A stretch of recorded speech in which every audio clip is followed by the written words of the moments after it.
இல்ல அது பெரிய தப்பு. இது 2% கூட தேராது இப்படி போச்சுன்னா. பொசிஷனிங் வந்து சிஎம் ஃபேஸ் பொசிஷனிங் வந்து டைலூட் ஆகக்கூடாது. கேடர் பண்ணலாம், ஃபங்க்ஷனரிஸ் பண்ணலாம், தலைவரை சென்டர் பண்ணி அவர் நிழலை தேடிக்கலாம்.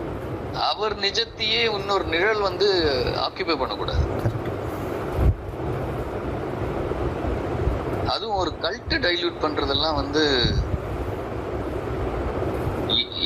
கற்பனையில கூட இமேஜின் பண்ண முடியாது சார். இதெல்லாம் எந்த பார்ட்டிலையுமே.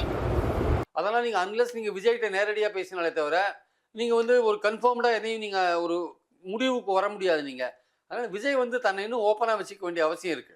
மக்கள்கிட்ட நிறைய வர வேண்டிய அவசியம் இருக்கு. அவர் என்ன நினைக்கிறாரு, நம்ம மக்கள்கிட்ட அடிக்கடி வந்தா நம்மளோட ஸ்டார் வேல்யூ போயிடும், மக்களுக்கு சலிச்சு போயிடும், அப்புறம் நம்ம வந்து நம்மள வந்து கண்டுக்க மாட்டாங்க. இல்ல எம்ஜிஆரோட ஒரு பெரிய ஸ்டார் வேல்யூ சார் அப்படின்னு அவர் நினைக்கிறாருங்க.